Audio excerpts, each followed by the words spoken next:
Yeah, thank you. Thank you. Welcome to Between Two Tulips. I'm Will. I'm Ben. And today we're going to look at the underlying causes of World War II and the Canadian efforts throughout this time period. Let's get started. After World War I, people thought there would never be another war. Little did they know, a war was just getting started. Enter Hitler, a man who wanted to seek revenge for his country after he had been stripped of his economic and military powers. His plan all started with a book, Mein Kampf. The book set the stage for the war, and it captured Hitler's devious plan to capture the world. So, a quote from Hitler here. If you want to shine like the sun, first you have to burn like it. This shows how intense and evil his mind was to want to seize more land for his war-torn country. Hitler was an expert on swaying the masses and persuading people. This was a key reason in how he rose to power in Europe and let alone the world. Germany invaded Poland on September 1st, 1939, followed by France and Britain declaring war on Germany. That's where it all got started. As Hitler grew to power, Canada proved that they were a force to be reckoned with, as the army was the third largest in the world at the time of World War II.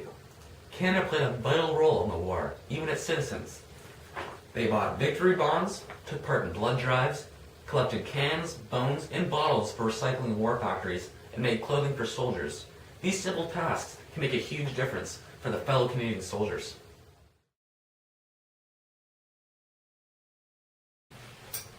Oh my gosh. Is there a problem with my silverware? Yeah, have you seen it? Yeah, it's fine.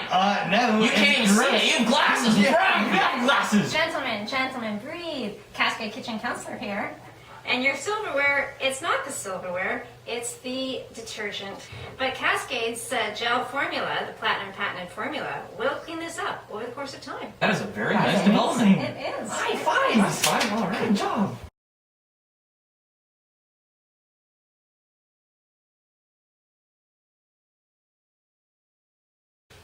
Back to where it all started, the Treaty of Versailles and the League of Nations. Most of these fell through and are key contributors to the start of World War II. The Treaty of Versailles was supposed to end World War I. It did this by the War Guilt Clause, reparations, disarmament, and territorial clause. The War Guilt Clause was to get Germany to own up to their mistakes in the war. Reparations was to repay all the countries involved in the war. Disarmament was stripping Germany of their military powers, some of them at least, and the territorial clause was stripping Germany of some of their land. Now, this made Germany feel angry and very insignificant, so they needed to regain their land, so they invaded European countries in World War II, and they built their army back up. Canada obtained a small portions paid by Germany. Thus, at the end of the treaty, got separate representation at the League of Nations, and even a member elected to the Council. Prime Minister Borden, the Prime Minister of Canada at the time of World War II, believed that with 60,000 war dead, that Canada deserves such recognition. This increased Canada's prestige and these opportunities for making its views known. The League of Nations played a pivotal role in the emergence of World War II. There was four main factors which caused the League to emerge as an underlying cause for World War II. Number one, the League had no power. Number two, not all countries were involved in the League. Number three, the League was unable to act quickly. And number four, the League had no army. So all those factors pretty much mean that the League had very little power and they couldn't really act upon anything because they had no army. So this caused the League to be a very minimal force during that time, so they couldn't really persuade anyone to doing what they wanted. For example, there was lots of battles going on during that time, but the League opted not to get involved in any of the battles because they couldn't really do anything. They didn't have an army.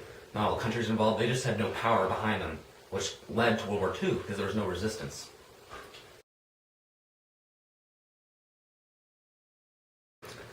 I want you for the U.S. Army. Holiday season is just around the corner, so go support and buy victory bonds.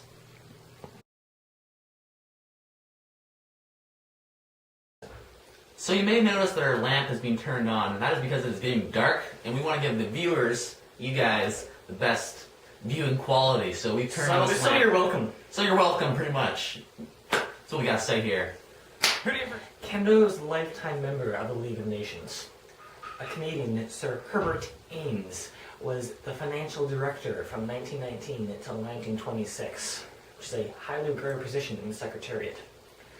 This experience brought Canada his first official contact with international cooperation, and added a lot of experience with handling these dilemmas into his repertoire.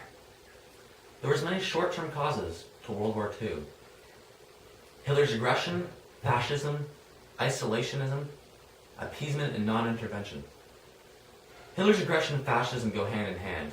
It was Hitler pushing the boundaries on what he could do, he invading other European countries, torturing the Jews.